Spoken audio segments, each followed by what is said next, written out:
Depuis la fin de la récession, l'Allemagne ne cesse de faire la une. Et dans les circonstances, elle préférerait sans doute que ce ne soit pas le cas. Elle a été au cœur des débats existentiels entourant l'implosion de l'économie grecque et la forte contraction de la croissance chez ses voisins du Sud. L'Allemagne a joué un rôle de premier plan lors des moments de crise.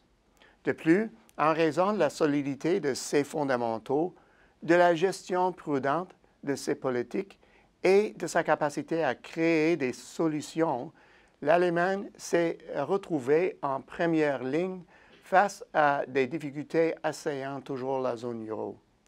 L'Allemagne est-elle toujours le foyer de l'activité dans la région?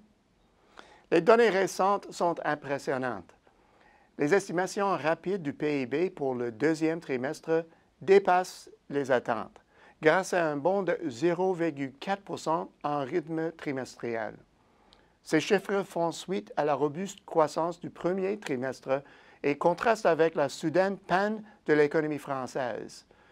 En fait, l'activité était plus faible dans nombre d'autres pays, dont les États-Unis. En Allemagne, le dynamisme est insufflé à la fois par la robuste consommation des ménages et la solidité des exportations nettes, qui ont certainement profité de la faiblesse de l'euro. La croissance supérieure de l'Allemagne n'est pas un fait nouveau. Depuis la fin de la récession, cette croissance dépasse régulièrement celle des voisins européens plus imposants. Depuis 2011, les chiffres de la croissance annualisée en Allemagne sont en moyenne de 0,5 % supérieurs à ceux de la France et cet écart atteindrait 1,5 point de pourcentage avec l'Italie. De manière générale, depuis 2011, l'essor de l'économie allemande est bien supérieur à celui de l'Espagne, qui a pris la tête du classement grâce à un récent regain. Ce dynamisme a fait de l'Allemagne un moteur essentiel de la croissance régionale, mais le fait qu'elle inscrive une croissance supérieure à la moyenne est une source d'irritation entre les économies. De toute évidence, l'Allemagne a tiré parti d'un euro plus faible, surtout attribuable à un repli ailleurs, mais cela n'a pas suffi à compenser la détente de l'activité. Par ailleurs, l'Allemagne offre une belle performance au chapitre du marché de l'emploi. D'après les données harmonisées, le récent taux de chômage s'y est établi au creux inédit de 4,2 % en juin, soit en deçà des chiffres particulièrement remarquables enregistrés aux États-Unis et au Royaume-Uni. Parallèlement, ce taux vient de baisser sous la barre des 10 % en France, tandis qu'il demeure dans les deux chiffres en Italie et à 20 % en Espagne. Ces éléments suffisent sans doute pour conférer de l'Allemagne le statut de locomotive économique. Alors, où se trouve le foyer de l'activité? À vrai dire, dans le même temps, l'économie britannique a généré une croissance supérieure pendant la période de référence. En fait, près d'1 % de point de pourcentage de plus. Le taux de chômage harmonisé pourrait être moins élevé en Allemagne, mais la diminution du taux de chômage a été beaucoup plus rapide au Royaume-Uni depuis 2011. Si l'Allemagne n'est pas le foyer de l'activité, elle demeure néanmoins un foyer. Voilà une nouvelle importante pour les exportateurs canadiens puisque l'Allemagne figure au classement des 10 premières destinations des biens canadiens, tout de suite après le Royaume-Uni parmi les économies européennes.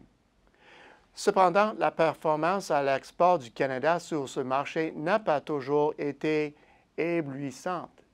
En effet, la croissance annuelle moyenne des exportations de marchandises s'y est élevée à tout juste 1,1 % au cours de la dernière décennie et ce taux a même été plus bas après la récession. Malgré tout, l'Allemagne est un marché lucratif où le Canada peut vendre tout un éventail d'équipements et de produits aéronautiques, notre deuxième secteur d'exploitation sur ce marché. Toutefois, dans l'ensemble, à quelques exceptions près, la croissance y est en berne. Ce marché recèle manifestement beaucoup de potentiel, même si pour le moment, nos ventes n'y progressent pas beaucoup. Si un nuage assombrit les perspectives immédiates de l'Allemagne, c'est probablement l'issue du référendum au Royaume-Uni. Les sondages révèlent que depuis le Brexit, la nervosité gagne de plus en plus les investisseurs commerciaux.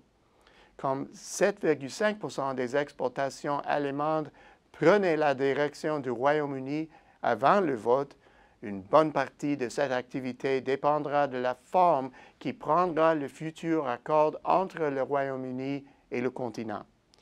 Les entreprises allemandes sont confrontées au même dilemme que toutes les autres entreprises présentes sur le marché européen.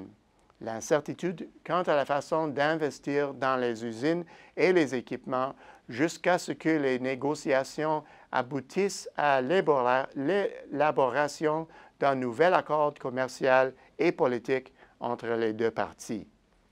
Le maintien des flux commerciaux nécessitera des investissements de base, mais il est probable que les projets d'envergure et stratégiques seront retardés, reportés ou même annulés. Au bout du compte, l'Allemagne, l'un des piliers de l'Europe, a aidé cette zone pendant l'un des plus difficiles épisodes de son histoire économique. L'Allemagne continuera sans doute à présenter une performance supérieure, mais le pays sera en proie à l'incertitude pendant encore un certain temps. Pour le Canada, ce marché offre de riches débouchés, à condition de faire preuve de prudence. À la semaine prochaine, c'est Peter Hall.